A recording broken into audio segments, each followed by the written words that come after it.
Blog Talk Radio.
Good evening, Paranormal Geeks. Welcome to Paranormal Geeks Radio. It is May 14th, 2013. Beautiful day in Central Illinois. It got into the high 80s. The thermometer thing in the car said 90. I'll take that because it was hotter than the devil in there. So I guess we're finally out of winter, although we did have a freeze warning 2 nights ago. A frost warning, I'm sorry, not a freeze warning. So maybe it's finally turning around. Maybe the mini ice age is pushing back into Canada and back up to the, whatever that is up there, the North Pole. That'd be what it is. Hey, a couple things I want to talk about before we bring our tonight's guest on. I've been doing a lot of promoting on my page, and did a remote last Saturday from down in Ashmore Estates. They're having a little get-together, a little potluck, just to get to know people, get the word out there that they're still going strong, and they have no intention of closing up and tearing this almshouse and old asylum down. It's still wonderfully haunted and a great place to go. A couple things that are coming up for some fundraisers. On Saturday, June 25th, they are going to be having a garage sale down at Ashmore Estates, which is between Charleston and Ashmore, Illinois. It's closer to Ashmore, Illinois, down in South Central Illinois. And they need to raise $2,400 to get water to the building. You're wondering, what's this place need water for? Well, it's still a great haunted attraction, but they also want to go back and do the haunted houses like the Spookmeister did the last, good Lord, 5-6 years, I believe. I'm not 100% sure. But they want to start back up the haunted houses. So they need water. Well, what do they need water for, you might ask? Well, the state of Illinois has decided that any of these haunted attractions have to have a sprinkler system. So the first step is to get water to the building, and then later get the sprinkler system in. Because there's nothing worse than a bunch of fried partygoers on Halloween. You pay your $15 or whatever it is to go through a haunted attraction, then, fire erupts. That kind of ruins your whole night. That'd be bad. So anyway, that's May 25th.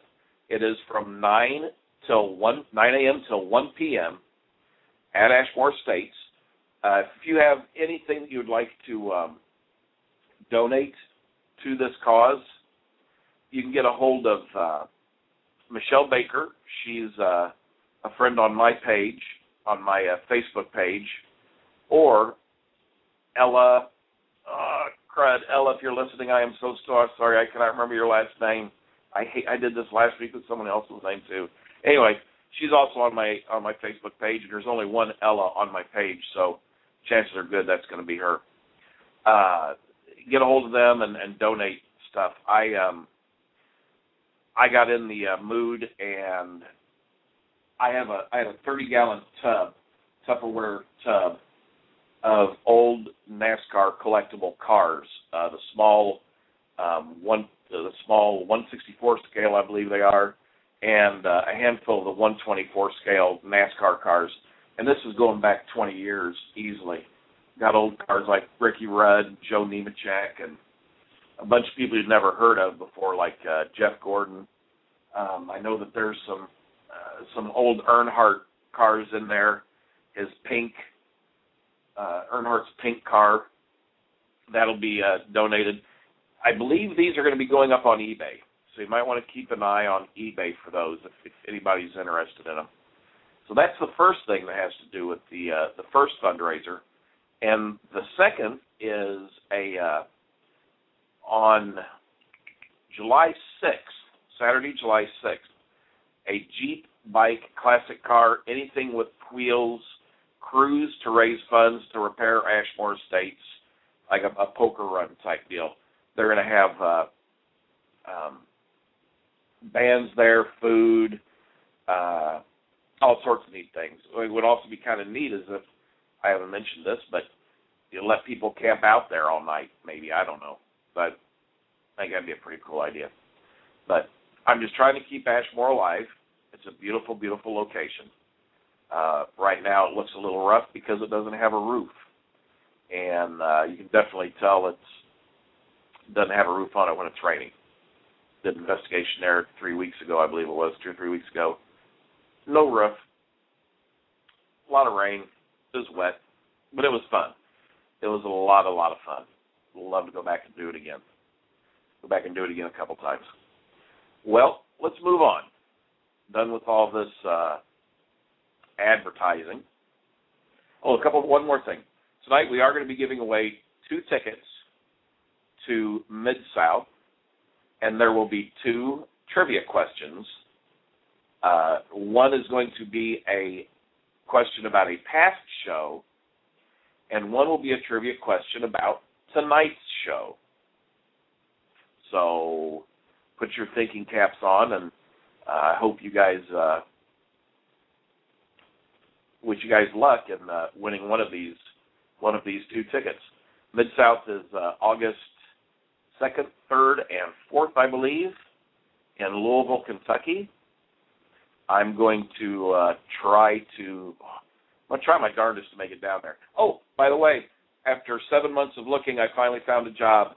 Started yesterday, and I love it. Not so many people can say they love their jobs, and I'm happy to be one of the ones that say I do love it. Finally, things are turning around. I always thought 2013 was going to be a good year for me. Some great things have happened. 2013. Number 1, I got this radio show. Number 2, got the job. And number 3, I've been meeting some fantastic people this year.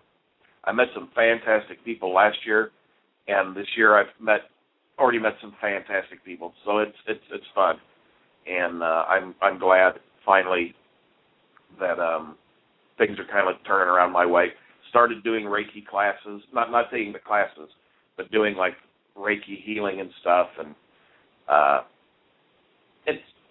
just trying to get a more positive outlook. Anyway, okay, I think I'm off my soapbox. Okay, our guest tonight is a cryptozoologist, and that has been featured on the History Channel, National Geographic, Travel Channel, True TV, A&E, and those are all networks. Those aren't just letters that I knew and threw out there in words. He is also of a couple books. One of where's one? Oh, there it is. Big Bird: Modern Sightings of Flying Monsters, and Monsters of Texas. Sightings of Flying Monsters.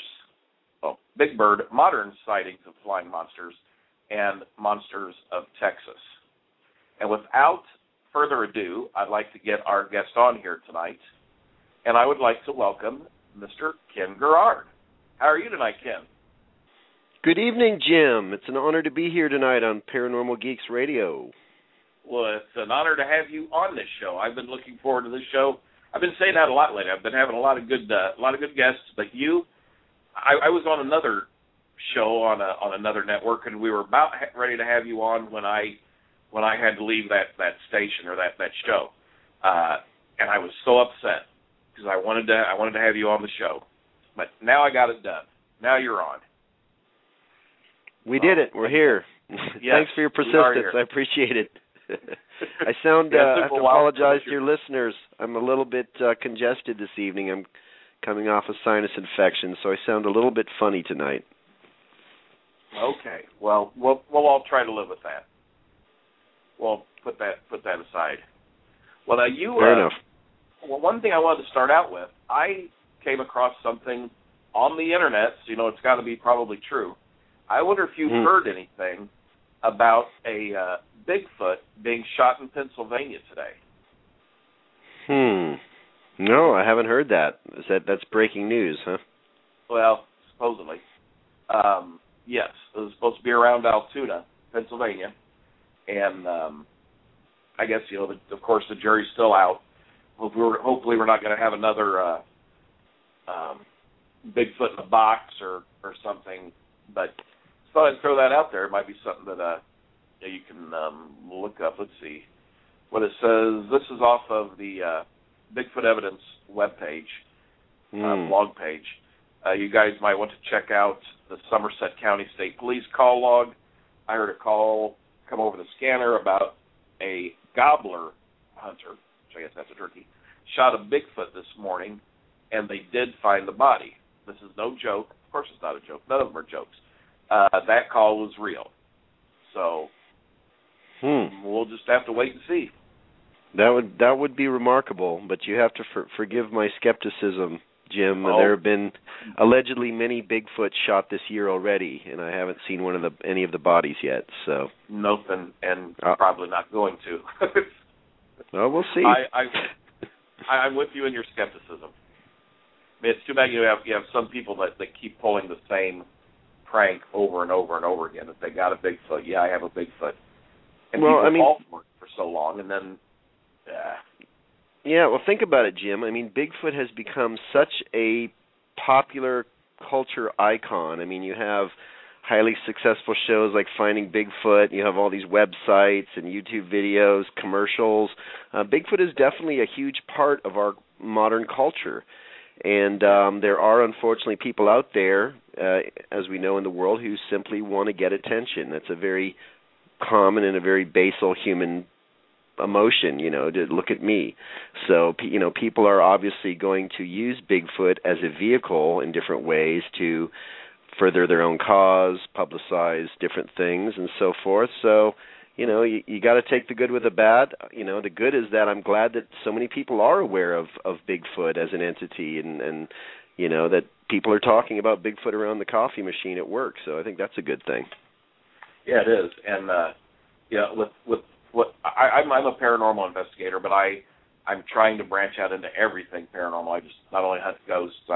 I want to maybe try to get on a Bigfoot hunt, and just I don't know, just to see, and start watching the sky for UFOs and all this stuff. Mm-hmm. But when I like you said, when you stand around the coffee machine or the water machine talking about this, it raises a few eyebrows. People still aren't 100% in yet, but that's what's good. You don't want everybody jumping on the bandwagon. The forest would be full. Oh, yeah, that's a good point. I mean, it's still a fairly remarkable proposition, and I can understand why most people that aren't real familiar with the subject matter are find it utterly unbelievable. The whole notion that we have this race of giant, hairy, human-like beings running around in the woods of North America, it is utterly unbelievable. But, there is a lot of evidence, and I think that's what most people aren't aware of. They are familiar with the TV commercials and movies like Harry and the Hendersons and things like that. But, when it comes to the real hard evidence, they're just not familiar with that. Exactly. There's going to be more and more hard evidence out there. What do you think about the DNA that came out that late last year, early this year, from Melba Ketchum? Well, again, cautiously, skeptically, guarded and optimistic, I guess all those things. I've known about, many of us in the Bigfoot field knew about this about 5 years ago, and it was something that we were all kind of sworn to secrecy because we wanted it to come out in a positive way if it were true. And I'm not a geneticist. I don't even pretend to play one on TV, so I couldn't tell you, exactly what Melba Ketchum did find out. She obviously is a real geneticist and has claimed to have mapped, I believe, at least 3 genomes from an alleged Sasquatch, and her findings are kind of controversial. So, but the longer it goes on, I guess, the sails come out of the wind comes out of the sails a little bit because, there's supposed to be a process apparently of peer review. So, right. Her work will have to be double checked by other people that are non-biased and so forth. So, the longer it goes on, it becomes a little frustrating. We're all hopeful. Everyone that supports the existence of Bigfoot is hopeful that someday some evidence will come out that's irrefutable. Now, on the other hand, and I've had this conversation with several people, Jim, over the past year, is DNA enough? I mean, DNA, even though it's, physically sound and scientific, it's also, in a strange way, it's rather ambiguous and hard for laymen like myself to understand exactly what it means. So, I always have felt that a body, a physical body that people can look at and immediately just, their jaws drop to the floor, that's the evidence that we're going to need. Carl Sagan and other smart people have said, the more remarkable the claim is, the more remarkable the evidence has to be, something along those lines. So that's what I think. Well, and you're absolutely right. It's the same thing like with UFOs, little green men or gray men. It's going to take a body and a group of very good scientists to prove that they aren't from here, to make everybody finally say, wake up and say, yeah, we are being visited. Whether they're from outer space or interdimensional or subterranean, we might be all the above. But it's going to take a body. You're absolutely right, and hopefully they can trap it and not have to. Yeah, I mean, I don't want to come across as being grisly. I certainly am not a proponent of people necessarily going out and harming or attempting to harm these creatures. Oh, yeah. My hope is that someone will stumble upon a body of one that's died of natural causes, or even a bone. I mean, if someone were digging in a cave and they found, a Gigantopithecus jaw that was dated at 5,000 years old, I mean, that would be pretty much the same thing, So, I mean, there's different ways it could potentially happen. I'm really surprised, and this is a horrible thought, but I'm really surprised and shocked that there's never been one road-killed, or at least, there seem to have been a lot of close calls with them walking out in front of cars and trucks, and we've all seen the litter of animal carcasses, as sad as it is, on the sides of highways all over the country. Surely one of these things would have stepped in front of a truck or a car at some point, but I guess that hasn't happened yet. Well, no, they must be exactly. They must be smarter than the average raccoon or possum. We can put that up to them. They're kind of smart. I would think so. If they've been able to avoid us and being caught or discovered for this long, then they must be highly intelligent. Yep, very much so. Now you're based out of Texas, is that correct? Yes, I'm in San Antonio, Texas. Go Spurs. Yeah. I'm sorry. It's kind of like it's a requirement to live here, so I had to get that. I had to sneak that in, Jim.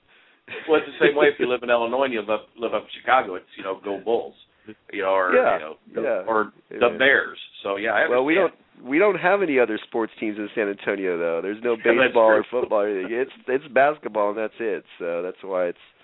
But I get you. You do have the Alamo, which is cool. Yes, we're very proud of that. It's on my bucket list. So you, what exactly? You've been all over the United States, and I'm not 100% sure if you've been abroad or not. But have you been overseas? You've been abroad? Anywhere? Oh yeah, I've been on every continent except for Antarctica. I've been to 26 different countries around the world. Well, what's keeping you? It's expensive. I looked into it last year, and to take a cruise to Antarctica, you're looking at about $7,000 to $9,000. Cow. And we're not talking about a Carnival cruise. I mean, it's a little boat that's getting tossed up on giant waves, and But let's hope it's not a Carnival cruise because you'd never make it. Oh, that's terrible. Okay. Sitting in some port somewhere, molten. So, since you've been to all these different countries, what was the most interesting thing that you've searched for in another country?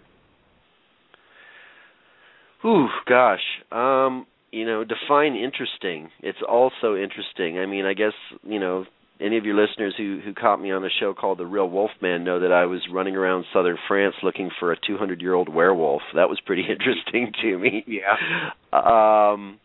The episode of Monster Quest I did where they sent me down to Mexico to the Sierra Madre Mountains, and we were looking for checking caves for flying humanoid type creatures. That was pretty cool. Mm-hmm. I love it all. Trekking through the jungle is one of my favorite things to do. If there's anything in the jungle, I want to go look for it. Looking for the flying creatures. Now, when you go down there, did you really expect to find anything? What are your? I know it's for TV and stuff, but I'm in no way belittling what you do, because I think what you do is so freaking fantastic. I wish I could do it. But what? Did you really go down there thinking you were gonna find anything? I mean, not honestly, and I'm sorry if I was a little gratuitous there with the TV drops. It was just that you asked me the most. I've done other research in other countries, but typically it's the TV shows that are attacking the really fantastic subject matter. No, when we do television shows, we're not really expecting to find evidence. You're typically on a very tight schedule. There is an agenda that the producer has about shots he needs to get. You're being followed around by this whole crew of camera people and sound people. So it's entertainment first and foremost. But I did want to spend some time in that area of Mexico because, as you know, from my book Big Bird: Modern Sightings of Flying Monsters, we talk about the possibility of surviving prehistoric, flying reptiles like pterosaurs. And that's such a remarkable proposition, but I've always felt like if they were alive anywhere in North America or, the Americas period, it would be in the remote mountains of Mexico. I mean, you have these vast expanses of remote rocky, areas, mountains, caves, and that's what I thought was really interesting, is that I got a chance to check out the La Huasteca and the Sierra Madres, which is a very remote mountainous area, and I mean there could literally be anything down there. There are no people. It's very uninhabited. It's very inhospitable terrain. And there are resources there. There are food supplies and water and caves and things like that. So it was pretty cool. That is cool. That part really amazes me. I used to live in Arizona for a while, and I lived down at Tucson. Always watched the sky because I love the jets always flying over from Davis Monthan Air Force Base. But you see a bunch of pictures. You can see pictures online of. It looks like they were probably taken in the 1880s, 1890s, maybe on into the 1900s, of people standing there with a pterodactyl type bird with the wings spread out and stuff. Those pictures are hoaxes, aren't they? Yeah. I mean, those are all basically internet hoaxes. Some of those were produced for a television show called Freaky Links that was on a few years ago. But the interesting backstory is that those alleged Thunderbird photos are based on, allegedly, a real photograph that has since vanished that may have been published in a magazine back in the 1950s and, originally stemmed from the 1890s. Or early 1900s that showed a dead pterodactyl stretched out, in front of a barn. And there are some people that have claimed to have seen that photo, including John Keel, Ivan Sanderson, and some other researchers. But no one's been able to produce a copy of it in recent years. So, it's as big a mystery as the Thunderbirds if that photo actually exists or not. Yeah, I think they've also made a recreation of that photo with some guys standing in front of a barn. And it's not only down there that has their Thunderbirds. Illinois is famous for a pretty good big bird case back in 1977. Oh yeah, absolutely. Illinois is one of the states, along with Texas, Pennsylvania, and Alaska.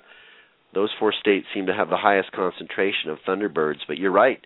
In Illinois, the reports actually date back much farther than the 70s, but that was, when the famous Lawndale incident occurred, where a young boy was picked up by one of these creatures, allegedly, and that did get to be pretty big news. Yeah, that's I believe Lawndale's up. I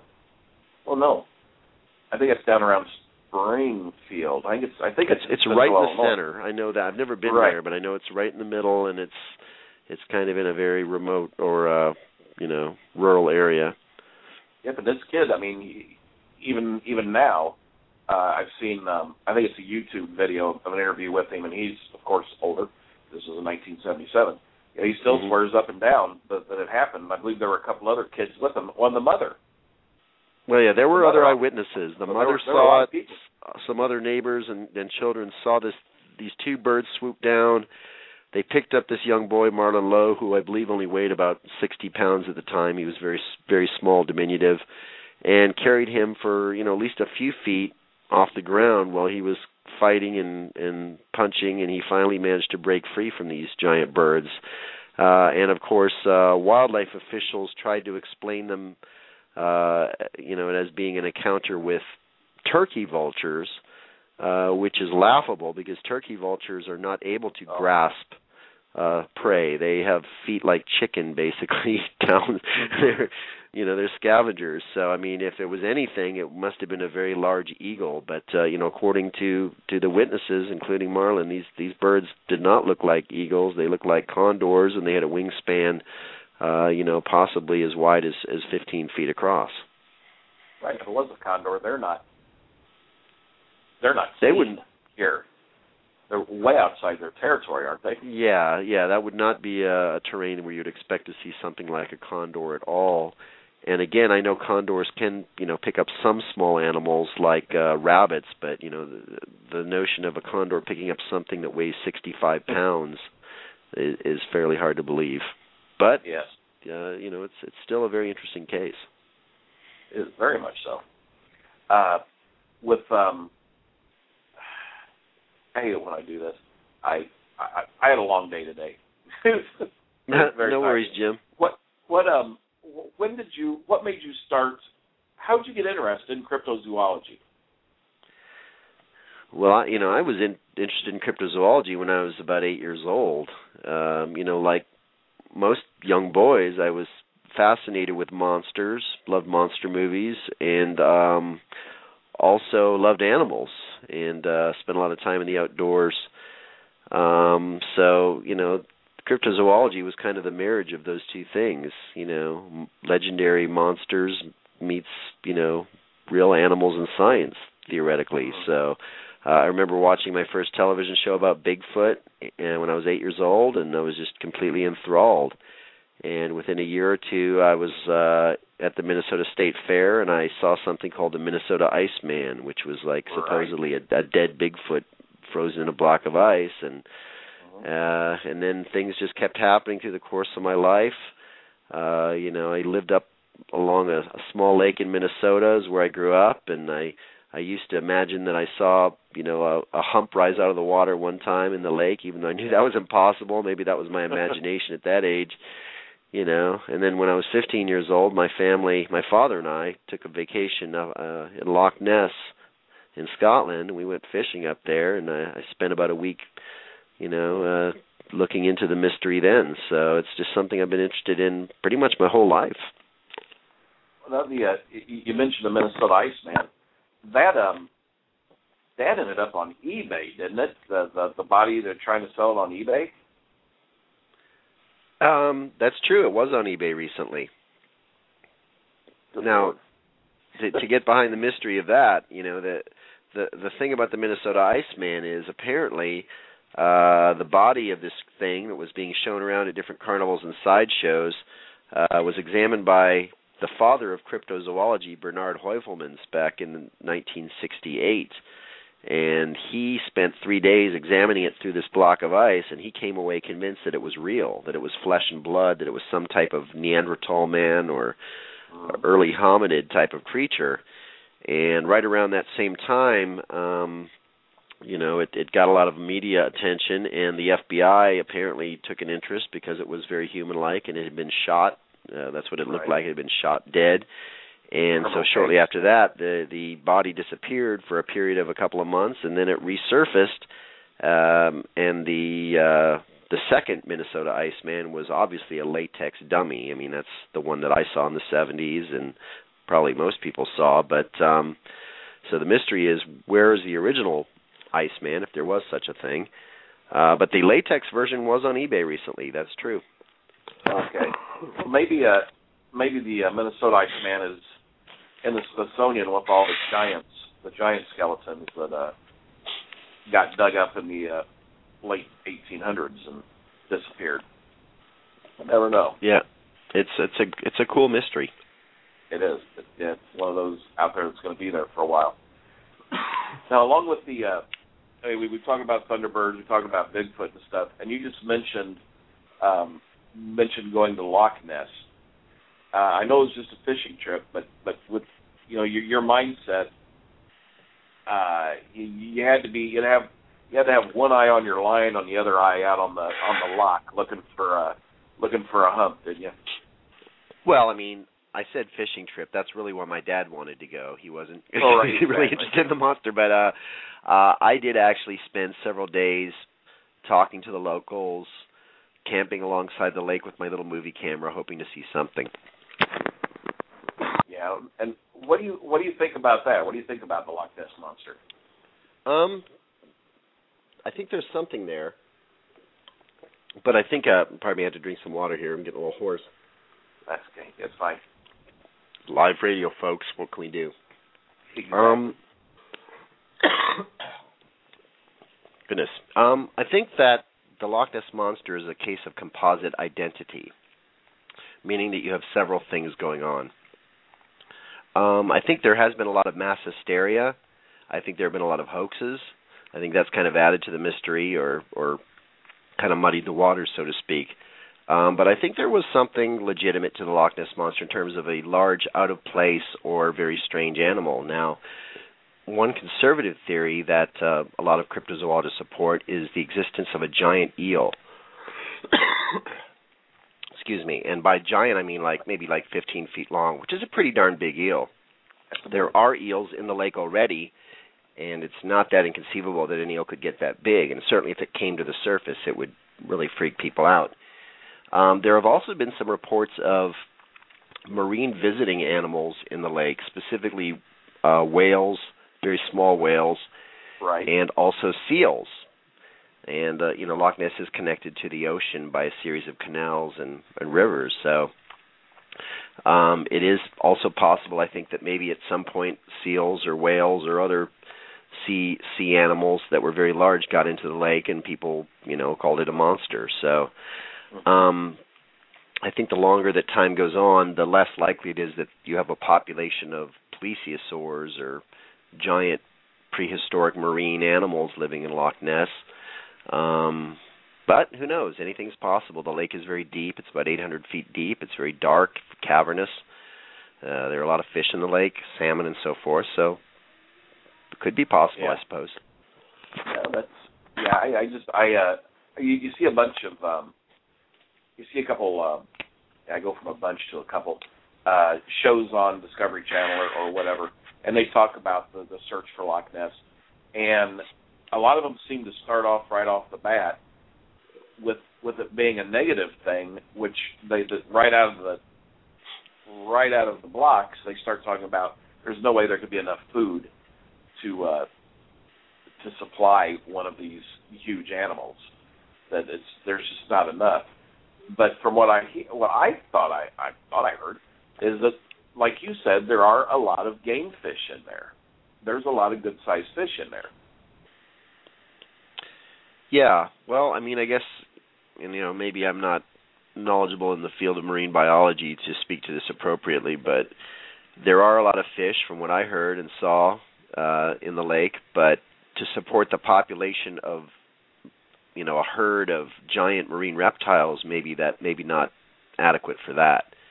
Right. Maybe if there were a couple of animals of that size in the lake, or a few, but not as many as have been speculated, to support a breeding population. Right, I think just not a breeding family in there. Now, here's the other thing, going back to marine visitors, it is possible if something lives out there in the ocean that is perhaps a relict marine reptile like a plesiosaur or something along those lines, maybe they could be traveling into the loch on rare occasions to eat or to breed, and that's when they're seen. That's true too, yeah. Calm waters, deep. I think it's pretty rocky there. A lot of places to hide. And that would explain why they're not seen all the time. It's just a rare occasion. Yep. Well, we'll move on from the Loch of Ness, or whatever it's called, to Texas and Mexico with the chupacabra. Now, you hear a lot. You see pictures again popping up on the internet of dogs with mange and they've lost all their hair, and the dog looks completely different when it loses its hair, and so does almost any animal. But the chupacabra seems to still be a really good around the campfire topic at night, which may or may not still be may not be true. You've been on a couple of chupacabra hunts, I believe, and what can you tell us about Mr. Chupi? Well, we have to tread lightly here, Jim, because a lot of people get very angry when we refer to these hairless canines as chupacabras. Truth be told, right. Most of us in the cryptozoology field no longer refer to these as chupacabras. They're known as the Texas blue dogs. Chupacabra is a creature that was originally reported in Puerto Rico back in the 90s, and it looked nothing like the animals that I've examined. It was kind of a weird, according to reports, it was a weird bipedal creature with giant glowing eyes and sharp claws and spikes running down its back. It was alleged to have attacked small farm animals, which is where the name chupacabra or goat sucker comes from. Now, the creatures in Texas that have been referred to as chupacabras in several television shows, and I am guilty of having referred to them as chupacabras originally, and that's because that's what the original eyewitnesses were calling them. They were alleged to be drinking the blood of small farm animals like the Puerto Rican creatures. And moreover, there were a number of Mexican-American people. I have many friends who were Mexican-American or from Mexico, and they were calling them chupacabras, and in fact said that they had known about these animals since the 1930s and 50s, and that they were dog-like animals. So I think there's just a lot of ambiguity there as far as what is a chupacabra, what defines a chupacabra. But Let's call them the Texas blue dogs. They're the creatures I've examined, the remains of a half dozen. They're weird, bluish-colored, hairless canids. But it's more than just being hairless. They do seem to behave erratically. They seem to have very long fangs. Excuse me. Sharp claws. They have other physical abnormalities. So we know they're canids. We know they're dogs. More than likely, they are mangy, many of them. But the mystery that still remains is, why are there so many of them all of a sudden? We've never had this situation before that's been documented. And they're popping up everywhere, according to the reports and photos that I'm getting. And are they really behaving in a way that makes them dramatically different from a so-called mangy dog or mangy coyote? Could there be something genetic going on? That's something else that's been brought up. Is it just a disease, or are they actually being born this way? I've collected a number of reports from ranchers and farmers who claim to have seen these things as juveniles, that they're like tiny little pups and that they're coming out hairless. So, mange is a disease that takes time for the hair to fall out. So some good mysteries there, but I certainly don't think that they are the blood-sucking vampires that many people have made them out to be. Well, there are reports all over, from Texas to, I think, even up like in the Maine or Vermont or somewhere up northeast there. But oh yeah, all over. You see the originally they're from Puerto Rico, or that's where the story started. Is there anything still going on there? Do they still have sightings? I believe they do, and not as much. I have never been to Puerto Rico to investigate that. I've been to Puerto Rico, but prior to the Chupacabra stuff going on. However, my colleague and co-author Nick Redfern has been there a few times, and he's interviewed many people. And the Chupacabra in Puerto Rico seems to take on more of kind of a, I guess you would call like a Mothman or Fortean type of characterization. I mean, it's often associated with UFO sightings. It kind of looks like a weird alien type of creature. Many people have described it as having wings and the like. So whatever it is, it's kind of more of a goblin universe type of creature. I don't think it's anything from this earth or flesh and blood. Right. Okay. Well, you just touched on Mothman there for a second, and that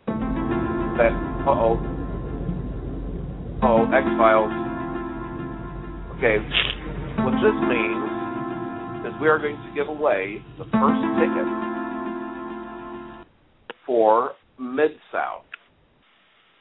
And the trivia question, and we'll do this, since we have Ken on the show.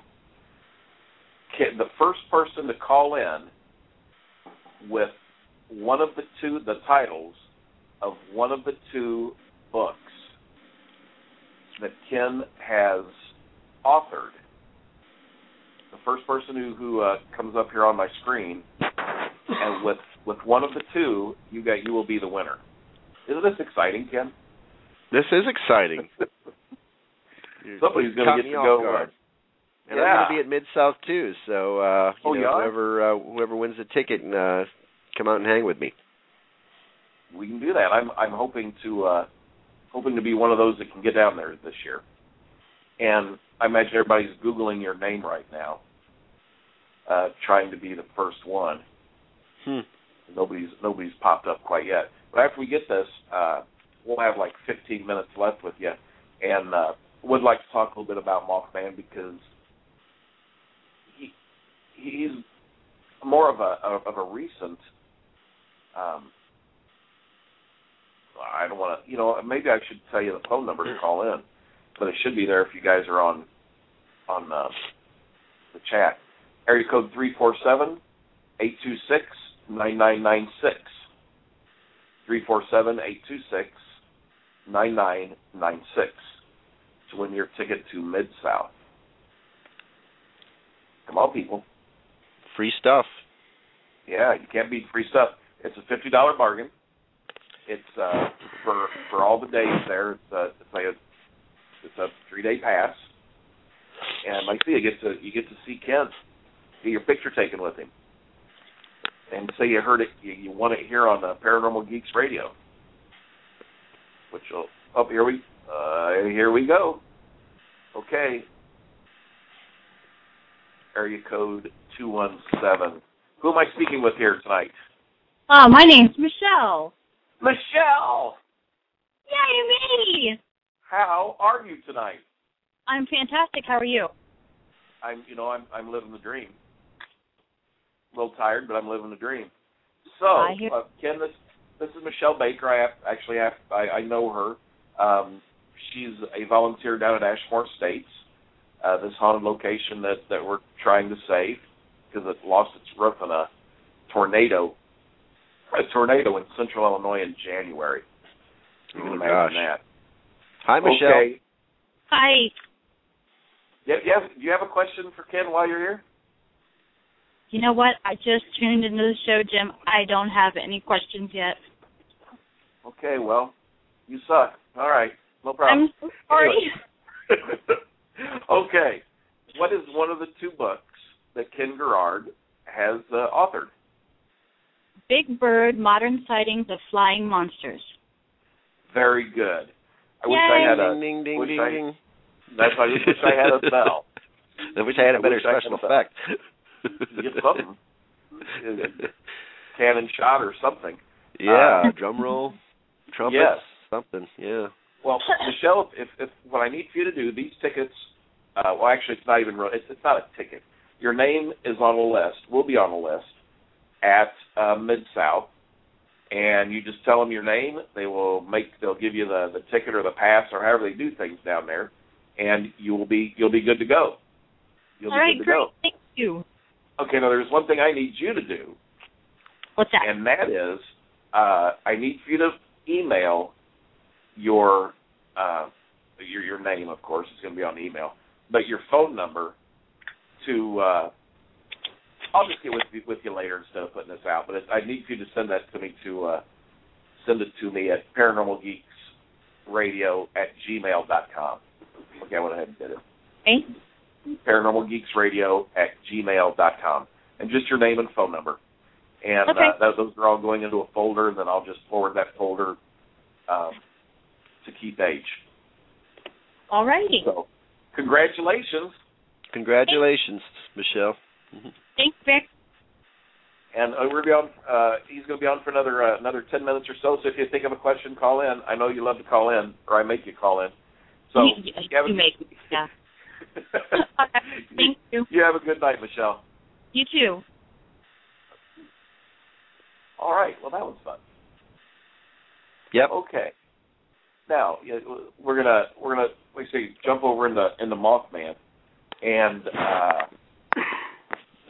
this goes back a number of years, but back to the bridge that collapsed, and this is one of the things that they say whenever it's seen, it's always some kind of a harbinger of doom. Something's going to happen that's bad. Have you been on an investigation for Mothman? Yeah, I actually was up in Point Pleasant a couple of years ago. Just recently appeared on a show on Sci-Fi called Weird or What with William Shatner. We talked about the Mothman. That was my first trip to Point Pleasant. It's a very strange little town, very weird little vibe. The Silver Bridge collapse, as you mentioned, a very tragic story. 46 people lost their lives when that bridge collapsed right there by Point Pleasant. This was about a year after the first Mothman sighting back in the 1960s, and to this day, many of the local people associate the bridge collapse with Mothman's appearance. So, in that respect, I guess you could consider Mothman, at least in their view, a harbinger of doom and destruction.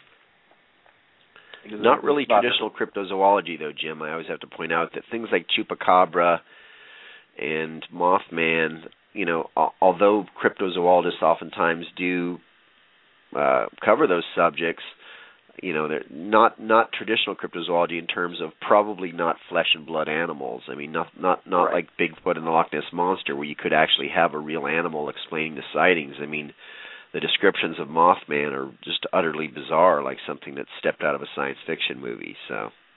Yeah, and if I remember the story right, they think he may lurk or live around an old explosives manufacturing plant or something, and that's where one of the sightings were, where I have to jump on the roof of this. The most notable sightings took place in the TNT area. Mm-hmm.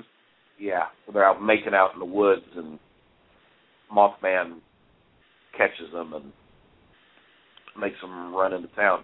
Now, these people have passed, both the people I'm talking about, the male and the female, they've passed polygraph tests on this too, haven't they? I think they did. That I don't know off the top of my head, but there were well over 100 Mothman sightings that were logged by John Keel and author Lauren Coleman, and so a lot of people did claim to have seen something. And in fact, I have a very recent Mothman sighting that I write about in my new book, Encounters with Flying Humanoids, that's going to be published later this year in September. And there's a very recent sighting of a Mothman type creature by someone up near Point Pleasant back in 2011. So he doesn't wander very far away from home, then, does he? Well, actually, that's not necessarily the case. I mean, there have been sightings of Mothman all over, or creatures like Mothman all over the world, dating back thousands of years. But Point Pleasant does seem to have a high concentration, a relatively high concentration of those types of reports. Oh, okay. I don't think I realized that it was a global thing. Now, do you, in your mind, do you think it's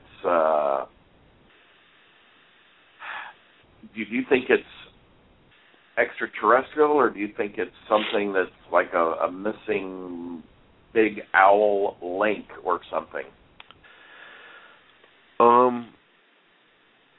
I don't really come to any firm conclusions in my book, but Jim, I honestly don't feel that it's necessarily a flesh and blood creature. I don't think it is a giant bird or a giant owl or anything along those lines. I think the descriptions are too vivid and just too weird.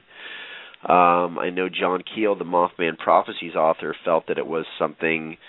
He didn't say extraterrestrial. He would often say ultra-terrestrial, a cosmic joker, if you will. But my opinion is that whatever Mothman is, it's either not of this earth or it's not flesh and blood. And I guess if you want to characterize that as extraterrestrial or supernatural or paranormal or whatever,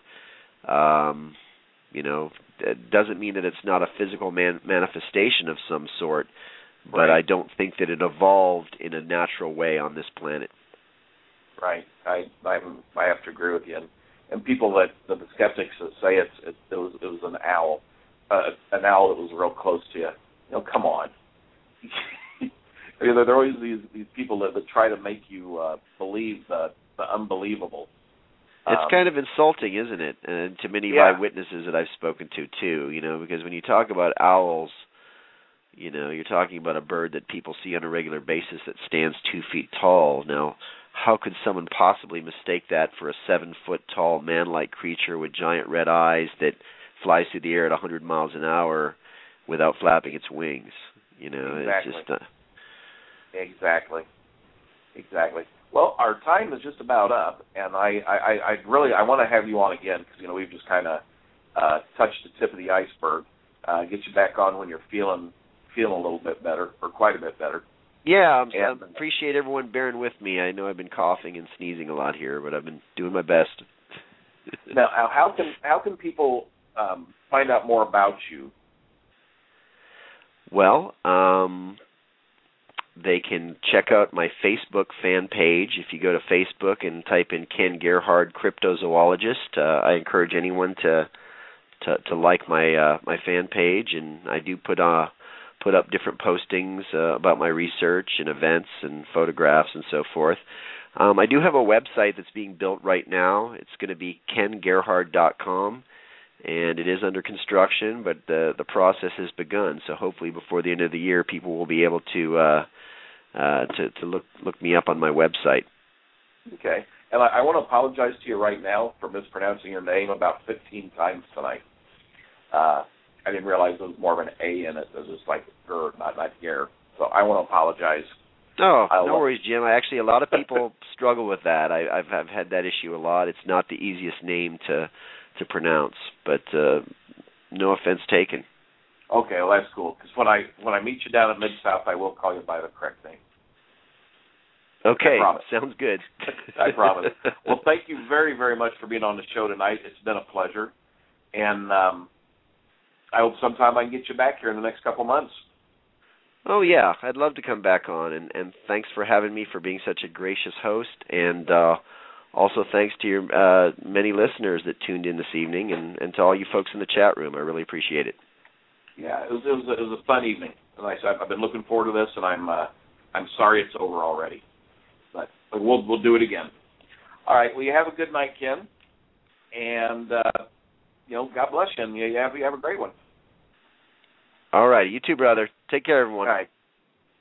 Bye-bye. Bye-bye. Okay, Mr. Ken Gerhard. I've been waiting a long time for that one. That was cool. Yeah, they're guests. I love all my guests. I enjoy talking to everybody, and we try to cover such a wide range of topics here. You get someone like Ken that he's not just Bigfoot. He does the big the big birds, the thunderbirds, the chupacabras, and he enlightened quite a few of us tonight on the chupacabra. Anyway, so that was a great one. I really enjoyed tonight's show. Now we're going to take a break because I need to take a break. It's going to be probably about 5 minutes, and I'm going to leave you with some Blues Brothers. Since we're in Illinois, it's going to be Sweet Home Chicago. So enjoy this for a little bit.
hope you enjoyed Sweet Home Chicago.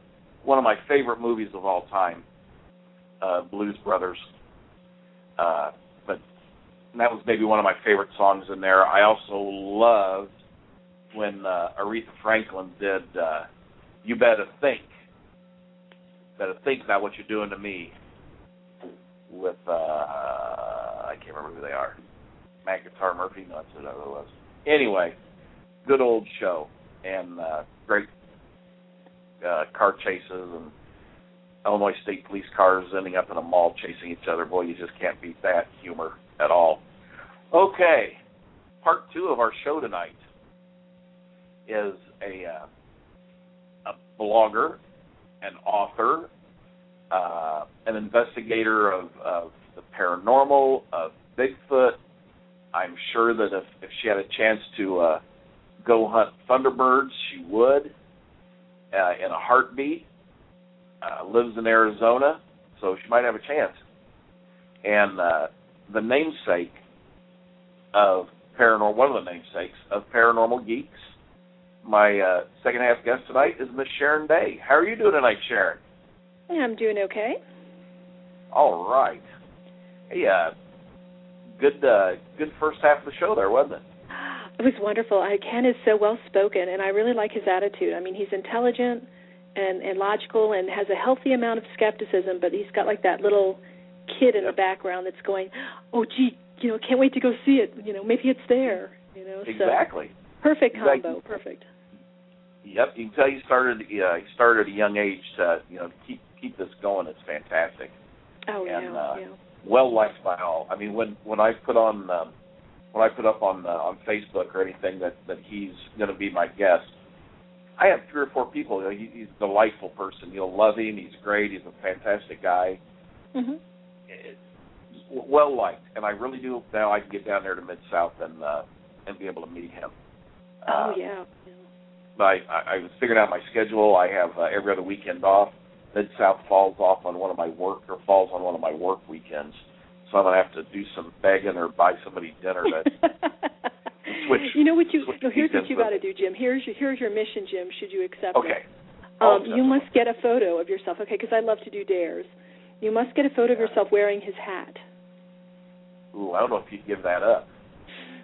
A lot of these people wear hats because they don't have any hair.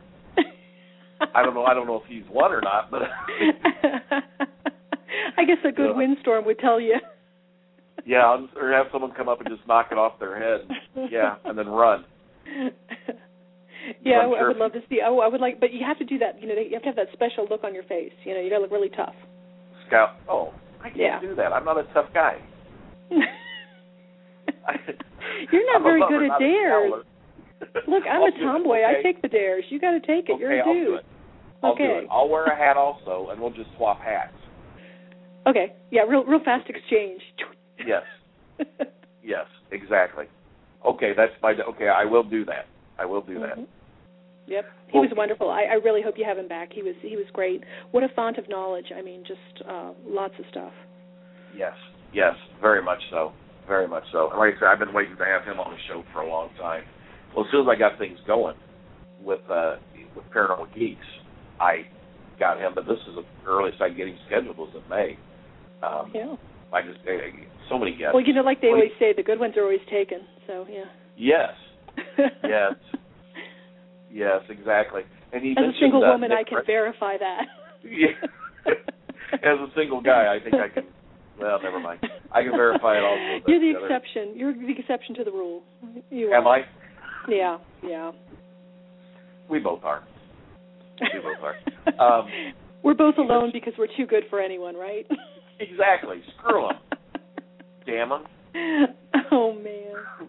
We can do this by ourselves. It's not as fun. The thing is, we need people that understand why in the middle of the night we might be called out to somebody's house where they're having poltergeist activity, or to find somebody who can exorcise a demon, or go on a last-minute hunt for a dog man or something. That takes a special mate. It does. Someone that can actually understand that. And, where in the hell are you going? It's dog man. Oh, okay. All right. Oh, yeah, here's your flashlight. Yeah. Yeah. But what's even nicer is if better would be someone that wants to go, too. That would be better. Yeah. It's like, wait for me. Let me find my boots. Exactly. Yeah, that's the ideal person. I got to find me one of those. That's what I'm holding out for. All right. It's got to be a paranormal geek. Exactly. They got to pass the test. They got to pass the test. Now, you mentioned, you heard me there at the beginning mention about that Bigfoot, the report of a Bigfoot in Pennsylvania. Did you hear about that? No, I didn't. But, it was a work day, and I work for Sweatshop, so I totally missed that. That's right. Yeah. That's right. How many tennis shoes did you make today? Yeah, really. They beat me at the end of the day. Yeah. Do they? Michael Jordan. No, I didn't get any supper because I didn't put out enough. Yeah. Yeah. You and Michael Jordan and J-Lo. That story. That's we're going to be hearing those, and of course at this point it's somebody's going to have to produce something if these things really happen, and if somebody really did shoot one. I think in most cases, if you shoot somebody that looks maybe like they might be human or close to human or even a questionable being, you'd call authorities. So it seems like at some point this becomes too public and has to be found. Well, it's like, I think it was maybe 2 or 3, maybe 4 years ago, there was a Bigfoot that was allegedly hurt in a forest fire. And they got the Bigfoot, sedated him, was treating him for burns and stuff, and this was pretty big news, but then it just disappeared. Yeah, I know a lot of people that tried to follow that one up. There's 2 camps. There's the camp that was absolutely a hoax legend, like an urban legend that was being passed around, and it was based on a bear or something like that. And then there's the people that think that there was a grain of truth in that. And this is the problem with a lot of these stories is, once they've been around long enough, they have a lot of power. I mean, you look at, the Patty film even, you look at that film, you're seeing something with your eyes, and your eyes are telling you one thing. There's a being with hair walking across a field. And you only have 2 routes you can go. You either say that absolutely must be a hoax, and or you absolutely believe it because your eyes saw it. So it's a difficult thing when you have those situations where people are passing down stories and they enhance them as they go through the different storytellers. But the legend, every urban legend you swear is based on true story. How many of us believe that somebody really had their kidney removed and they woke up in a bathtub of ice? I mean, if you asked me in the early 90s, I would have said that's the truth. We even actually had a warning. Mm-hmm. I worked in an ER. We had a warning up about flashing your high beams and a gang initiation, and about the ice tub and the missing kidney. Now, back then, we didn't understand internet hoaxes and urban legends and stuff like that, but they were warning the workers at the hospital about these things. So they can seem really credulous. It's weird. It's the power of social media. It gets to so many people so quick, and there's so many people out there wanting it, or there's so many people out there that are ready just to fill it full of holes, and you just don't know which way to turn. You don't know what to do. Well, yeah, extraordinary claims are, they're almost impossible. I talked about that on the blog today on ghost hunting theories. I discussed some of the extraordinary attributes that people give to Bigfoot. Is he interdimensional? Is he associated with UFOs? Well, those are such extraordinary explanations for a being that we still haven't even proven. So why are we, going all the way to the end point instead of getting to that first point where we actually decide he exists? And then get into some, and it's pretty obvious, I think, by his stench if he's walking around the woods leaving footprints, eating food, drinking water, sleeping, has a smell to him, has a musk, has an odor, he's a biologic creature. So if you give him, we don't see him walking around with a phaser. So I don't think he's got any special tools. Yep. I mean, it's not like I just preached puberty there saying yep. Yeah, and then it's funny. Yesterday, I think it was on Michelle. No, Michelle. Yeah, Michelle, you're still on here. Were you on that thread we were talking about Bigfoot and I said, that someone said, well, where are the bones? you got to have bones. You see bones of deer all the time. You see bones of bear all the time. And I don't go out in the wild that often, but I don't really see it. But I'm not really looking. But I don't see it either. But you have to remember we're talking about a hominin, not a hominid. This isn't an ape. Right. Apes don't bury their own, but the humans do, and this is a human. And you see, and that's what I put up there. I said I think that they bury their dead. I said I imagine they're more human than what we believe or what we want to believe. And oh my God, you'd have thought that I just I can't think of what. But it's, well, you remember the episode? Remember the episode of the show when we had MK on? Oh yeah. And he introduced some of the language to people, and it kind of like stunned them. If they have language, they're human. We need to finally make that jump and go from the because it's hair covered, it's ape. That's absolutely ludicrous. Exactly. I had a very hairy uncle, but unfortunately he was human. I couldn't claim he was ape. Yeah. He didn't act like table manners. Yep. But hair shouldn't be a determining factor. I mean, we're not used to seeing people with that thick of fur, but I mean, think about it. If you're feral, that is definitely over thousands of years. Your feral people will be very hairy. Oh yeah. Yeah, look at feral dogs. Look at feral cats. I mean, they're different. They're all. I hate to use the word mangy again after calling Chupacabra a mangy dog. No, the hair actually does become more coarse. On humans that are feral, ones that grew up in the woods, they have very coarse body hair. So, yeah. So it's just got to keep you wondering, keep you hopping. Have you got anything else from MK lately? I have. I don't have anything I can share that he's ready to release yet. Well, that's okay. But we do go back and forth and discuss what he finds and try to understand the implications of it or the validity of it or, the authenticity of it. He gets a lot of different video and he gets to review it. And really all he's trying to do is to elucidate just the most clear images that he possibly can so you can see the entire setting and see as much of the creature as you can. And then you can decide if you think it's legitimate or not. I mean, it's not really up to him to figure that out. It's just, here's what I've got. And now and then we run across some things that are a little bit unusual, and we, and he'll refer to me because I'm into a more unusual field. He's very analytical. He's not into woo-woo. I'm the woo-woo girl. So if he needs, here's something odd, can you explain it? Or as an investigator, I'll tell him, well, if it happens once, it's just an oddity, and, it needs to repeat again, and then we can say it might be a trend, and then we'll look for commonalities, So I'll take him through the process, but, I mean, the guy is so sharp, and what he does is so amazing. I can't imagine the patience it takes to do something that is absolutely thankless. I mean, nobody's out there to thank him for it, and he doesn't do it for that. He just really wants as many images of this as he can get, and maybe some of these are authentic enough that they can, make us start to think about the habits and the lifestyle of Bigfoot. And the ones he's been releasing lately have really impressed me because it just brings to the forefront something that a lot of Americans haven't wanted to talk about, and that's the habituation of Bigfoot. And that's been through the rural route, and most country farmers and people know about this. Now, when I was growing up, I had an aunt that had left food on a tree stump, and she said she was leaving it for the white bear man. Now, in West Virginia, they had their own version of Bigfoot that was white. Right. And there are a lot of white ones. I know along the Red River and stuff, there's a lot of white ones in Pennsylvania, too. But, these people that live in rural areas, they have had this interaction with them, and it's been completely natural to them. They know they eat from their garden. Sometimes they even leave them food.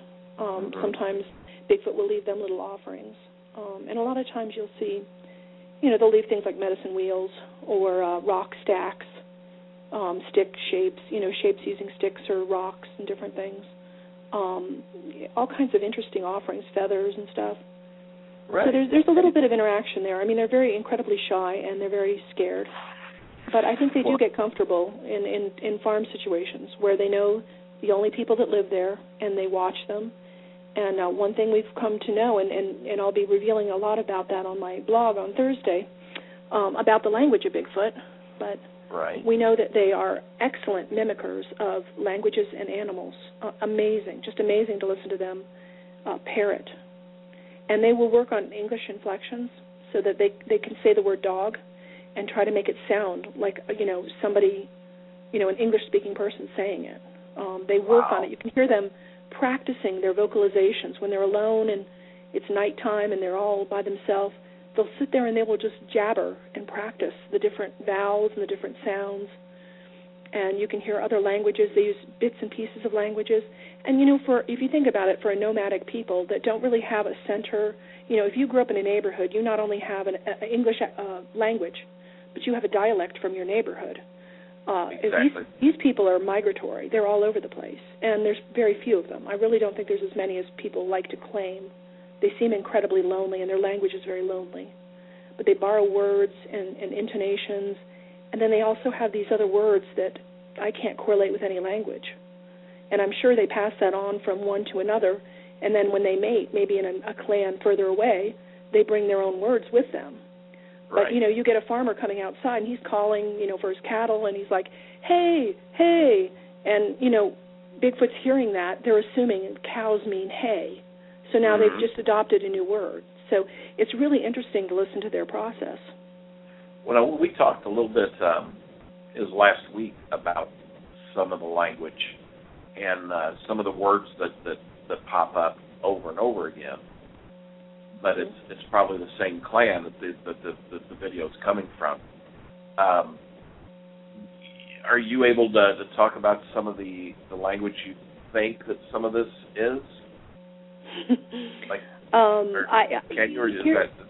No, actually, yeah. Well, it'll be on Ghost Hunting Theories on Thursday morning. A lot about. I'm going to give you absolutely everything I've been working on the last year for language, and hopefully what I want is for other researchers and even just the general public to read it and to go, oh my gosh, I recognize this, or I'm going to look for that, or I even talk about how you might want to communicate with them. And I'm not talking about wood knocks and hollering like Tarzan. I'm talking about really communicating with them and being able to get a conversation going. That's how you do it, like on TV? That's why Moneymaker is so successful at getting responses. Yeah, no, that's not really all that effective. There's some very simple ways you can get things going with them, and I've worked with a few people to tell them how to begin interactions. And you also have to be really careful because we don't really understand a lot about their language. So when I say, listen to these sounds that I'm going to give you and try to recreate them in the wild, you don't know if you're yelling, hey, I'm totally available and really horny. So, we don't know what that's going to, what those words are that we're using. So you have to work very carefully with this knowledge. Yeah. But we can start with things like symbolism. If you can draw a simple or make a simple shape and let them complete that shape, that would let you know that it was a Bigfoot, because there's just some shapes that they will see and they will complete for you because they know what they mean. And there's ways that you can present yourself to them and openly. And if you repeat your name many times loud in every quadrant, turn in a circle, yell your name, keep yelling it, keep yelling it, keep yelling it. Eventually, over the time that you're doing your expedition, you will hear your name yelled back at you in your own voice. So these are things that I'm going to be giving away, and the actual transcriptions I've done of language.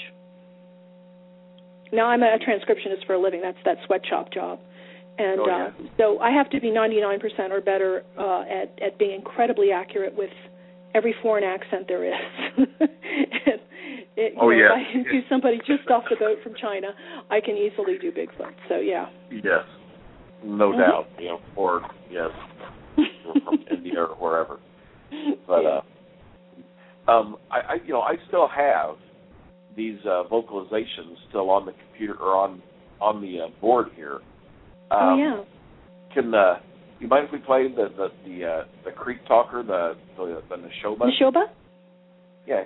You want me to play that? For it. This is this is about 4 minutes long, but this is when we first played this back in February. Yeah. I think it was or March. It was the beginning of the year. Yeah. Yeah. I mean, this was the talk of I don't know what. Bigfoot or at least they got a lot of people on that show that night with M.K. Davis. But I'll go ahead and play this. This is called Creek Talker and Nashoba. So So here we go. Oh, I guess I better turn it up. That always helps. Here we go.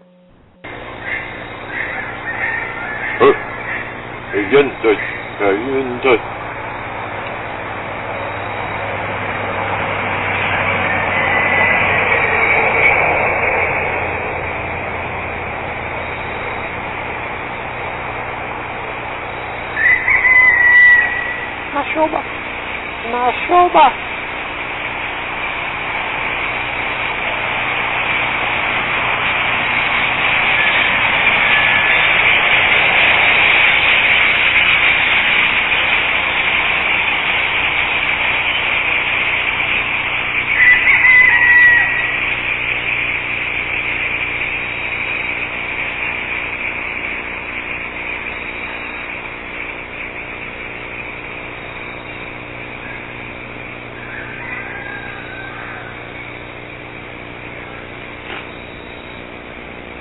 Apparently they do some good imitations of chickens, too.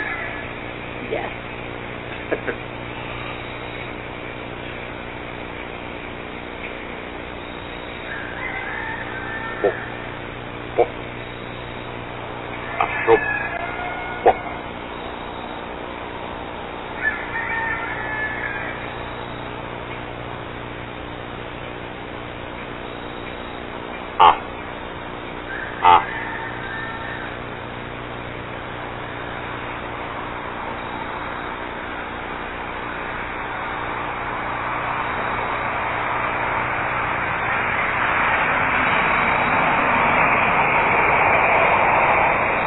Road noise. This is near fairly close to a highway, county highway.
Okay.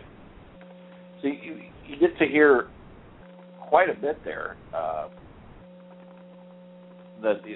say the first night you sent me this, and I opened it up and I listened to it, and I heard like the little baby girl say, "Nashoba." It's like, oh, come on. It sounds like it, doesn't it sound like that? It sounds like a little girl. It's kind of sing-song. Now, one thing I want to explain about that, too, is that the reason you're hearing what sounds like a car really loud and the chickens really loud It's because when MK was reviewing these videos, he kept hearing what he thought was people talking, and he would amplify the sound greatly in order to bring them up. And so when you're hearing him, we're just hearing him at a nice level, but you're really hearing the other noises very loudly too. So we actually have an audio expert who's taken a lot of these audios and removed the other sounds so you just hear the voice. And it's very disconcerting when you don't hear the natural surroundings, but you just hear this voice. And there, you can tell from this individual, I know him well because I've heard him on other audios, and he will actually use a lot of the same words or phrases or sounds and syllables in the way that he puts words together. And these sounds he makes from his chest and from his throat. It's very mournful. They're very lonely people, and it really shows when they're alone. And sometimes you'll hear them in pairs, but often you'll hear them just alone. And I think you even heard him rattling at something. And normally, when these researchers were working on the property, they would leave a shed open with like a blanket and food and things inside. And if they go and find it locked for the night, there's this frustration, and they're almost like children. They don't like to have stuff taken away. So he's just sort of pondering, and all alone, and you hear him kind of making that little waily sound. Yeah.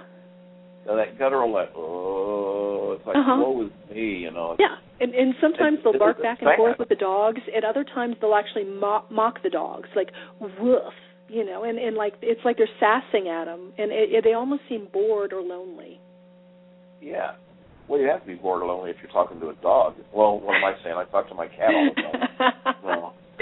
Well, I wondered about it because they have two different things they do. Either they perfectly imitate them close enough that a human would think that it was just another dog, but they would know it's one of them. And if you listen, you can really tell the difference. So I think David had mentioned it here in the chat room, but on effing Bigfoot, they had an episode where Stan Courtney was trying to tell them about how the coyotes would call, and then you would hear the Bigfoot call, and he'd play it for them, and they're like, well, it's just a coyote. No, you really need to listen to Bigfoot, because the more you hear these recordings, the one that's the Bigfoot is so obvious. It's absolutely not one of the pack, and when it happens, usually the whole pack goes quiet.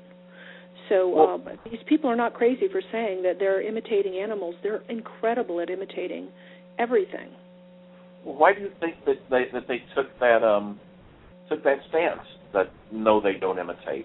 Was it just? Well, what, they have a formula for that show. Have you ever watched how they do this little formula? They come to that state because somebody has evidence, but then they go look at the evidence and it's real. They wipe it out completely, whoever it was. But now that they're there, they're going to investigate, and they use the same scenario in every episode. So poor Stan, I think he just got caught up in I'm the reason you came here. We're going to shoot down your stuff, but we're going to stay and look for others. I think Moneymaker has his own. He has a very strong mindset about what he thinks Bigfoot is and how it works. And this is from a man who still thinks it's an ape. So you have to wonder where you're getting your information from. That's true. Mm-hmm. That's true. Well, it's too bad they can't just wrap their head around it and realize what's going on.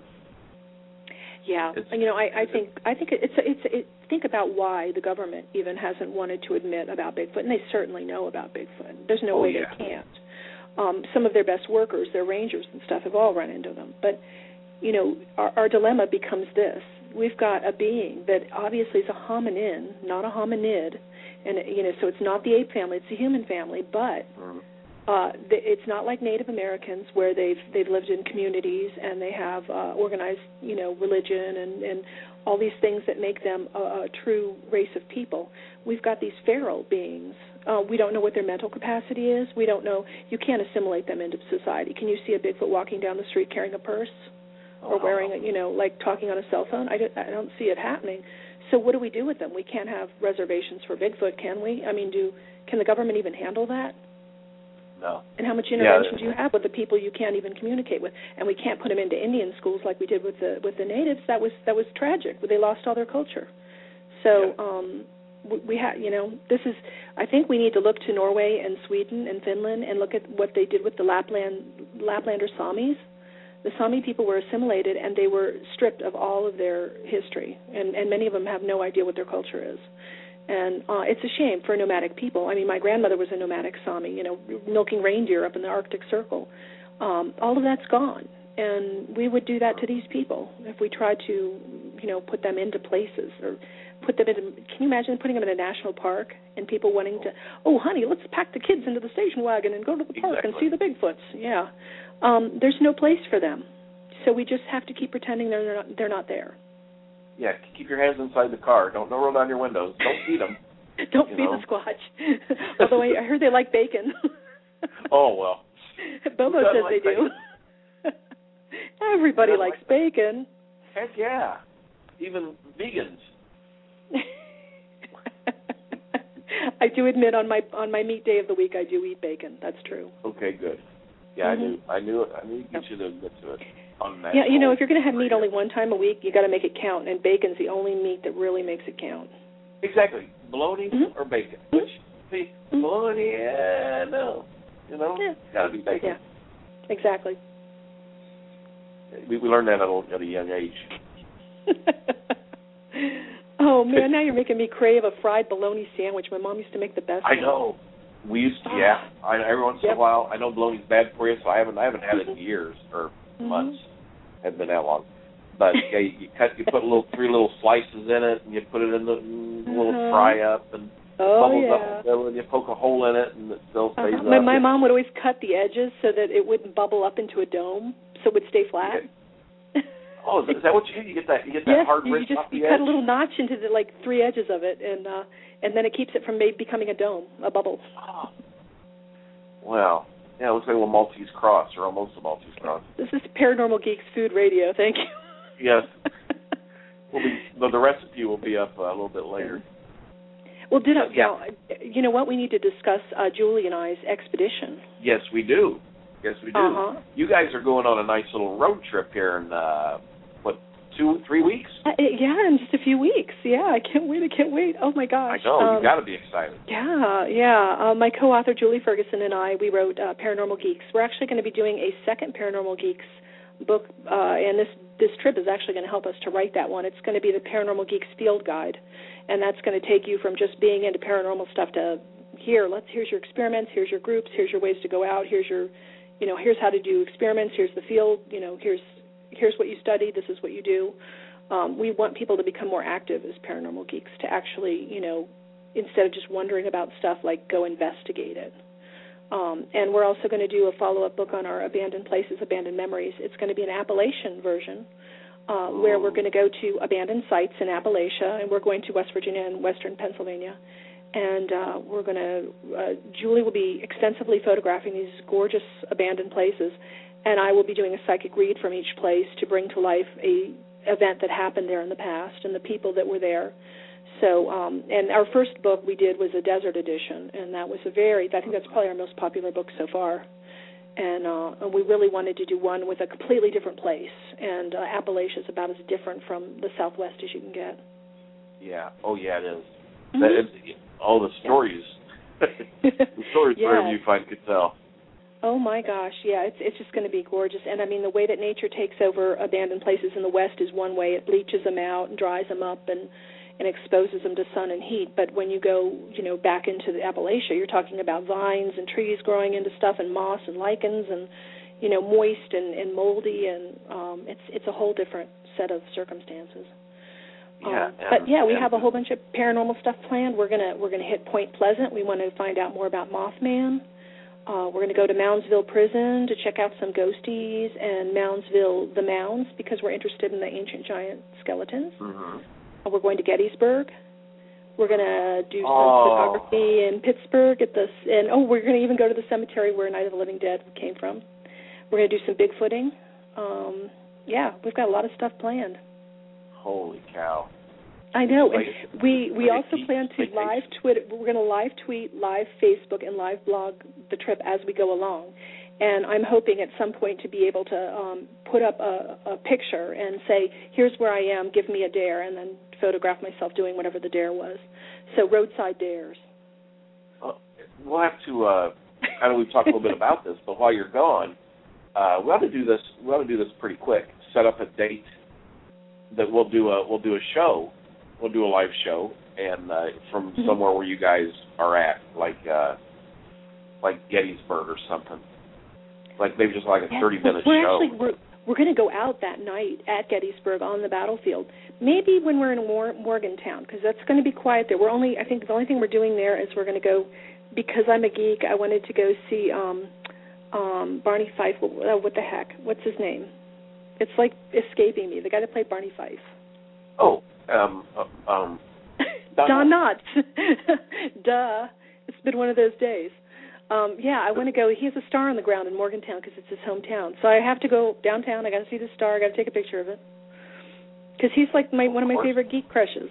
So yeah. Wow. But that might be a good night to catch you up because we'll have gone through Bigfooting. We will have gone through abandoned places. We will have gone to Moundsville, Point Pleasant, the ancient mounds. So we'll have a lot to talk about that night. That might be a good night. It would be. Okay. We'll talk about Point Pleasant. What are your views? What are your thoughts on Mothman?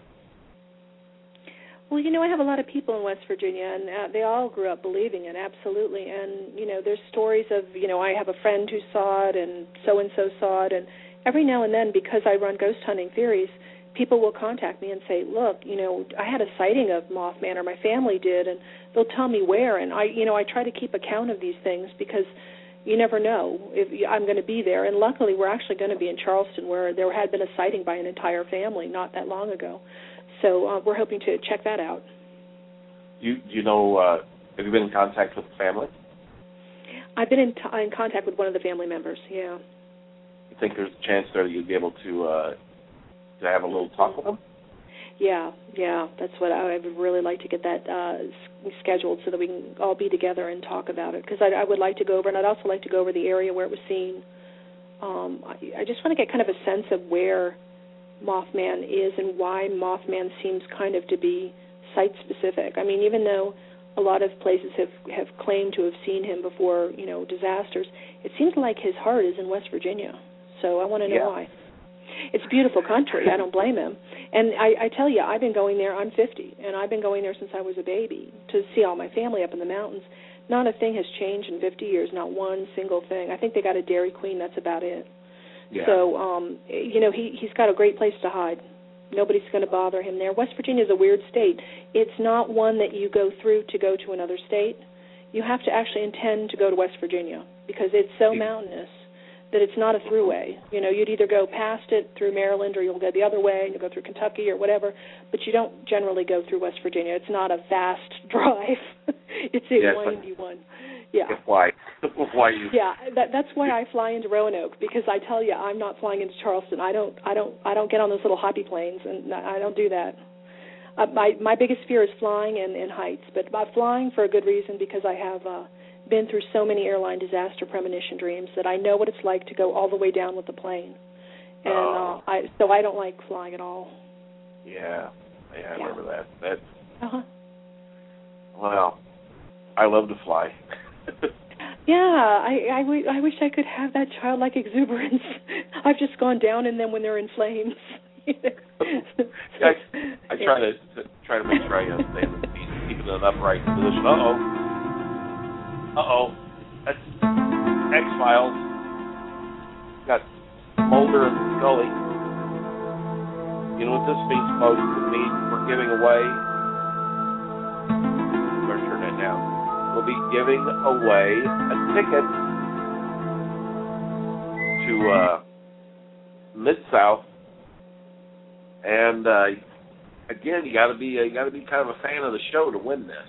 I mean, that's the way this works, and that's the way I keep you hooked.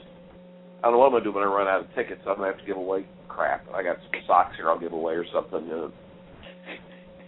Win some of my socks. Hey, you've got some Paranormal Geeks books, don't you? Yes, I do. There you go. I do. I can give away some of those. I'll autograph them for you. I'll try to spell your last name right. Try to remember the Y this time. Didn't I send you some autographed bookmarks? Yes. Yeah, we'll throw in a couple of those too. Yep. Yeah. Well, tonight's question. This is going back about. Let me look at the calendar here. About 4 shows. This might be too hard, but anyway, it's going back about 4 shows. I had a guest on. Her name was Kathleen Martin. She she wrote some books, or a couple books, on UFOs, and one of them about her aunt and uncle. The first person that calls me at area code 347-826-9996, that's 347-826-9996, and tells me the name of her aunt and uncle, first and last name of both of them, will win the ticket to Mid-South in Louisville, Kentucky on August 2nd, 3rd, and 4th. It's a $50 value, so you can't sell it because, no, you can't win twice, Michelle. You can't win twice. Good try, though. Good try. You should have called in and disguised your voice. Hi, I'm not Michelle. This is a very, very famous UFO case. It's one of the ones that really got me interested in UFOs, and I'm still trying to get a hold of someone from Bentwaters to get them on here for the Bentwaters UFO deal. Because they just had the disclosure hearings a couple of weeks ago there in Washington, D.C. about the disclosure hearings and stuff. I bet you Google's going wild right now, looking up UFO cases. It was worth a shot. Wait, your name's Ronnie now. Well, you see, if you had to put that up there, I wouldn't have known, and you could have won. Ronnie could have won. Oh, well. Okay, well, this one isn't going real well. Okay. A little bit ago in the show, Sharon mentioned one of her books that is going to. How am I gonna put this? That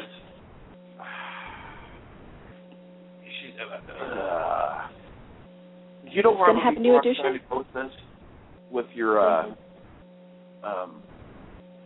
you're going to do a sequel to the a new edition of a previously popular book. Right, a book that Sharon and Julie wrote. They're going to do one in Appalachia, but what's the name of the first book that is the desert? Okay, I'm just going to say the desert edition. What's the name? What's the real name of the desert edition book? She mentioned it a little bit ago, and the first caller that tells me that. Come on, people. You know there's going to be a contest. You have to listen.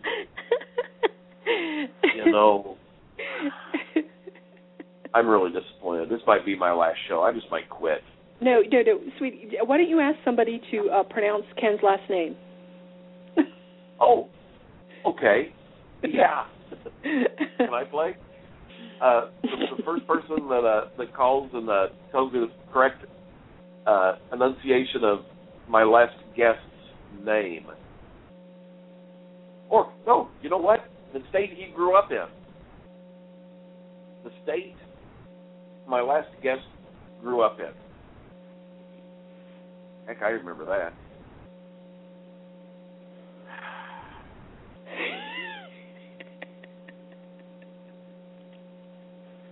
Okay, I'll tell you what. If the caller can give their own name.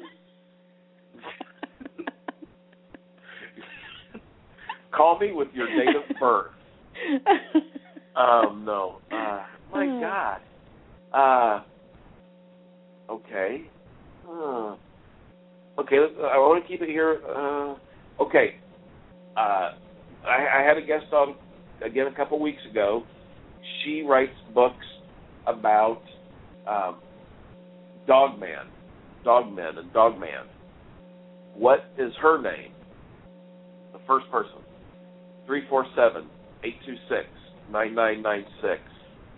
347-826-9996. People. Michelle, you know Michelle is a big fan of Paranormal Geeks. Yeah, you know all the answers. You're a big fan of Paranormal. I wish I'd give you another. You do the pop quizzes on my Facebook. I know. I miss those. I did one today. Well, I was at work. See? You Thank got to very quit your job so you can just enjoy those pop quizzes. Yeah, I know. Yeah, that's worth it. It was a Shadow Man one. It was fun. Oh, that's cool. Mm-hmm. Okay. Geez, that went over well. Okay, what about this one? Who is my next guest on the 21st? Who's my next guest on the 21st?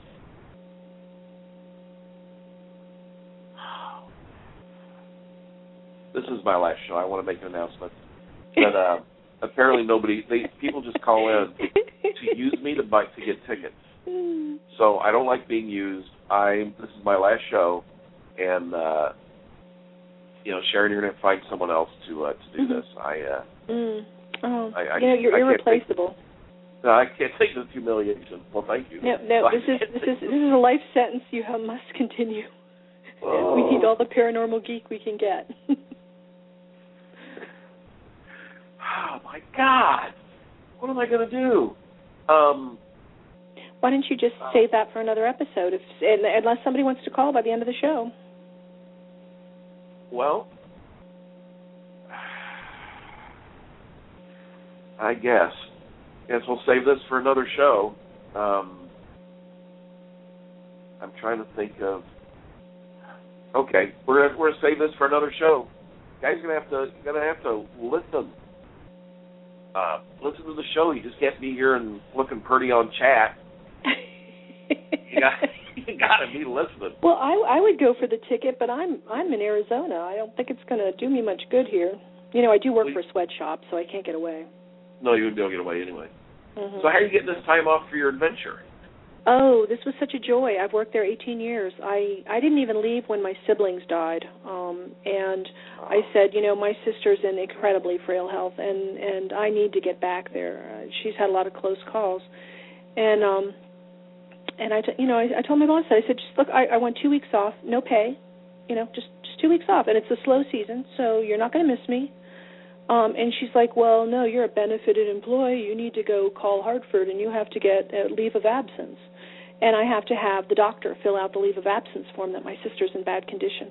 And this makes it even more awkward because my brother, that I'm very estranged from, is her doctor.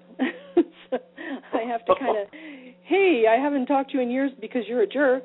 Can you sign this? So it's going to be awkward. But I'll do what I have to do because the last time I went back to West Virginia was in 2005, and I pitched a fit with my husband at the time, who was not pleasant to deal with, and I said, I have to go back. My sister's dying. And he was like, she's just fine. What are you talking about? And I said, they're having a family reunion. I must go. I know this is the last time I'll see her. And she died a few weeks later. So it was a good thing we went. And I knew it, and I took advantage of that time, and she died quite suddenly. And I have that feeling about this sister, and I need to get back there. So, Julie and I decided to try to make this into a two-part thing. Spend time with my family, reconnect, have that precious time, and then try to lighten our load emotionally and just go explore while we're there and check out stuff. So it's kind of a two-parter, but boy, it was like pulling teeth, what I have to go through just to get no pay for 2 weeks. That's terrible. I know. I can't wait to tell them to kiss my butt as soon as I finish. I'm working toward moving over into full-time stock trading, and I just want to have a glorious amount in that account before I do it. So I'm just biding my time. We could talk about that too. Anyway, we actually do have someone. We have a caller, and if they can answer any of the 17 questions I gave, they'll win this. They'll win this ticket. So area code 832. I know you are Houston area, Texas area. Who am I speaking with here? This is Brandon Garrett. Brandon. Okay. Cool. Going on. Well, I am glad. So apparently, are you here to talk, or are you here to win a ticket? I was gonna say one of the questions for the book was abandoned places. What's going on, Sharon? Hi, Brandon. It's going on. Brandon is one of my favorite Bigfooters in the whole world, and I got to tell you, for me to admire somebody who does Bigfooting, you have to go through hoops of fire to impress me, because I have really hard standards. You know that. I have like a handful of people I trust, and Brandon is somebody I trust. He's doing amazing things. Very cool, Brandon. I'm a big fan of hers as well. Yeah, he gets the 2 thumbs up. Yeah. Okay, I hate to ask you this though. Abandoned Places is right, but there's like 2 names. There's 2 names here on this book. It's Abandoned Places and something else. Oh, let me think. I wish I had the Jeopardy. Yeah, really. I'm gonna have to download. Hey, wait. He could answer the pronunciation for Ken's last name, right? Yeah, Gerhard. I'm sorry. One more time. Gerhard. No. No. That's what I call him. That's what I'm calling for you. I got to tell you, I love having the last name Day. Yeah. I used to be Mrs. Claus. It was a lot worse. Oh yeah. Well, the thing with my last name, Heater, there were too many things that rhymed with it when I was a kid, and. Oh yeah. No, I used to get the Day, Are You Gay? Yeah, I heard them all. Or they'd call me Sharon Knight. Yeah. Oh, yeah. No, that's cool. Well, I'll tell you what. You get half of a ticket. You can only go down. You can go up there for one day, and lunch at a Waffle House. We'll throw that in. No, I'll tell you what. You were close enough. Are you gonna be able? Are you gonna be able to go to this? I'm not even. What was it? Yeah, what were the tickets for? I don't even know. Do they serve alcohol in Texas? Do they? Alcohol in Texas? Oh yeah. All the time. Bars never close. Never sleep. This is Mid-South. It's a paranormal convention in Louisville, Kentucky, in August 2nd, 3rd, and 4th. Wait a minute, Mr. Lowry. Don't be telling me how to run my show. My name's not Jesus. Hey, would it be possible for Brandon to put somebody else's name on that ticket? Like if he knows somebody in the Kentucky area who might want to go? No, I just kind of explained that a little bit ago. I think I did. They're not transferable or anything. It's their ticket. I'm sorry. Do you think you're going to be able to make it? Would you go to this if we took a ticket away from someone else and reserved it for you? I can sure try. I mean, it's a long ways from me, but I can sure try. Okay. Well, this is probably going to go on for a couple more weeks. If you decide that you really can't do it, let me know and we can re-gift.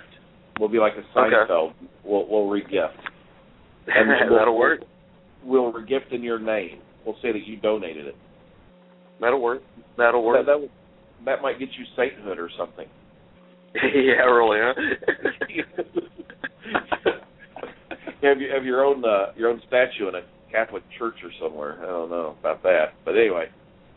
Well, okay. That's all I need you to do is to send me your name and phone number to Paranormal Geeks Radio at gmail.com. Paranormal Geeks Radio at gmail.com. I can do that? Yes, sir. And that's just with your name and phone number. And that'll, like I say, I put it in a file, and when we get done giving away all the tickets, I send everything in that file to Keith Age, and he will make sure that you guys are on a list, and you just go up and say, so you don't tell him, I'll tell him who you are. And then you're in. like I say, if you decide that you really can't make it, let us know, and we'll redo your ticket. Okay, sounds good. All right. Well, congratulations. So thank you. Yeah, and thanks for tuning in. Yeah, I no wrote that on Facebook, and we interact just a little bit, but yeah, you got to get cool. to know Brandon more. He's a font of knowledge in all things outdoors. That's cool. All things outdoors. Oh yeah. Sweet. Thank you, Sharon. Like, what's the biggest part of knowledge of outdoors do you have, Brandon? The biggest part? Yeah. What's the biggest thing of knowledge? Oh well, Wait, we got 30 seconds.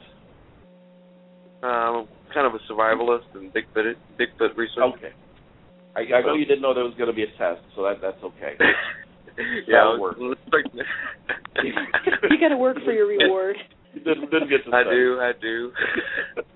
Well, thank you very much, Brandon. Thanks for calling in. Thanks. And we'll talk to you later. Hey, thank you, Jim. Yeah, good night. Mm-hmm. Okay, we got 60 seconds left. 60 seconds left, Sharon. I want to talk just a little bit about my next two guests. The question that nobody got next week is Chris Dedman, and the week after that is Nick Redfern, and that's another one I'm looking forward to. But anyway, guys, Sharon, I want to thank you for being on the show tonight. It's been a pleasure. It always is. And I wish you luck and everything, and have a very safe trip. And we'll get you on the show when you guys are out on your adventure. Oh yeah, I'm sure we're going to have some really bizarre stuff to share too. Oh, no doubt. No doubt. Well, you have a great evening, and I want to say good night to all my friends out there in the Facebook chat line. We have 10 seconds to go. Thank you all for tuning in, and we finally got 2 tickets to give away. So, I love you all. God bless you, and Sharon, you have a great evening. Okay, thanks. All right, good night.